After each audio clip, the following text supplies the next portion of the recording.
Hello, everyone. It's Seth, probably better known as Saffron Olive, and it's time for another daily dose of Rivals of Ixalan spoilers.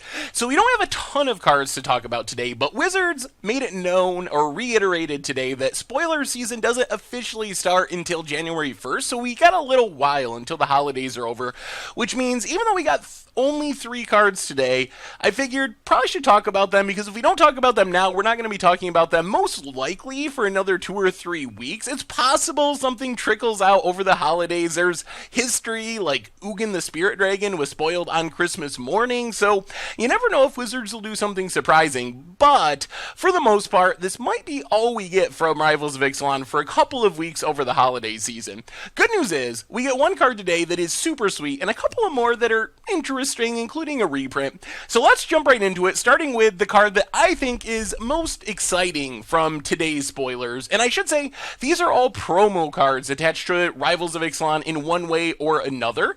So you can not only get the regular pack versions, but there will be promo versions of all of these as well. So card number 1, we have Brass's Bounty, which when I first saw it, I was like, this isn't that exciting. 7 mana, you get a treasure for each land you control.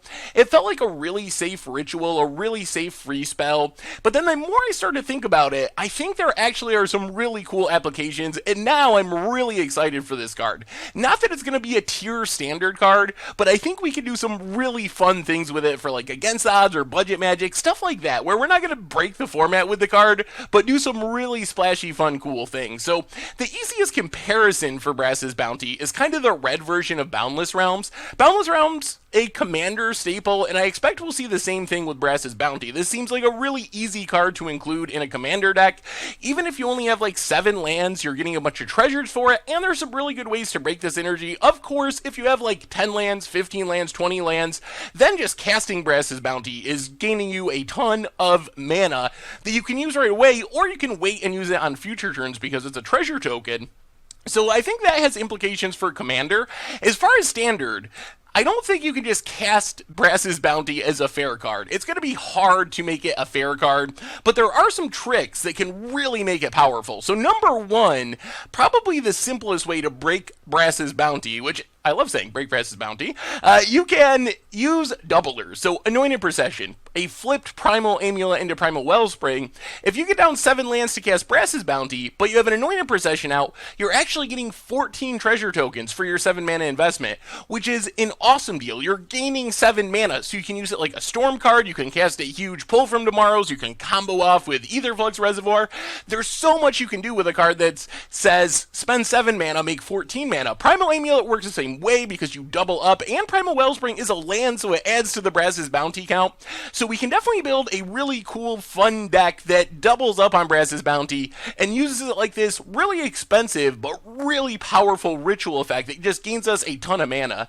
The other thing we can do is use Brass's Bounty with Storm the Vault. So Storm the Vault, you need 5 treasures to transform it, and then you get a Tolarian Academy. So you tap to add blue for each artifact you control. So Brass's Bounty is just like a 1-card combo with Storm the Vault. If you cast it, you're going to have enough treasures to flip Storm the Vault, and then you have a Vault of Catlacan that's going to be tapping to add mana for each treasure you control, so you don't even have to sacrifice your treasures. If you get 7 treasures from Brass's Bounty, you just tap your Vault for 7 mana. There's got to be something sweet to do with that mana, cast a huge Torment of Hailfire, or who knows, but there's definitely potential there as well. As far as finishing the game, there's a couple of cards that kind of directly combo with Brass's Bounty, so if you can get up to like around 10 or 11 treasure tokens from Brass's Bounty, either by getting a bunch of lands on the battlefield, or like the Anointed Procession, Primal Wellspring tricks we were talking about, you can just win the game with Marionette Master or Revel Riches. So Marionette Master, if you can get 11 treasure tokens from Brass's Bounty, you just sacrifice 6 of them to cast the Marionette Master, put all the counters on it with Fabricate, sacrifice the other 5, you drain your opponent for 20, win the game on the spot. Revel Riches, a little slower, but less fragile. So you just make 10 treasure tokens with Brass's Bounty, pass the turn, as long as your opponent can't kill you that turn, you win with the alternate win condition aspect of Revel Riches, which means you can build this like turbo land deck. Maybe it's possible to build a deck where your only goal is to get up to 10 or 11 lands using Harvest Seasons and Hour of of Promises and Chef It monitors, and then once you get up to 10 or 11 lands, you just Brass's Bounty, then use Marionette Master, Revel in Riches to win the game. So maybe there's some crazy like turbo ramp strategy that wants to just get as many lands on the battlefield as possible to make Brass's Bounty this combo piece to win the game right away. So overall, I don't think Brass's Bounty is going to be a tier card in Standard. I don't think you're going to see it in Teamer Energy. You're not going to see it in Ramadan Bread, anything like that. But there could be a case where you can find a really specific combo, and that's where I think this card really shines. Who knows how good those decks will be, but there are pieces in the format that can make this an awesome combo piece for Standard. So I'm really excited for that. Also, worth keeping in mind for your Commander decks is just a really good ramp spell. Even if you just cast it and get 7 treasure tokens, that means when you untap your next turn, you got 14 mana, or 15 if you make your land drop, instead of 7. So even that's just really powerful in Commander, but I don't think you can play it fairly like that in Standard. Our second card for the day, I'm a little less excited about. Captain's Hook. So 3 mana equipment. Equipped creature gets +2/+2, has menace, and is a pirate in addition to its other types. If it becomes unattached from a permanent, you have to destroy that permanent, and it only equips for 1. So this card is a little weird because it was half spoiled over the weekend where we couldn't see the mana cost, but we could see the name and the abilities.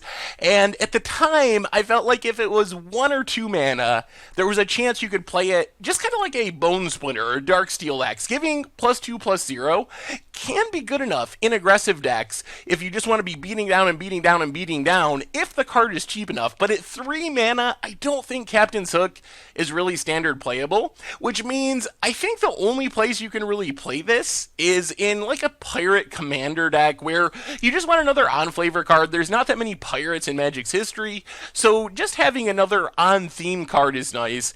As far as the ability to make a card a pirate, I don't think it's actually very relevant. So if you think about how Magic decks work, if you're playing a pirate deck, all your stuff is going to be pirates anyway, so then making it a pirate is redundant and doesn't actually do anything.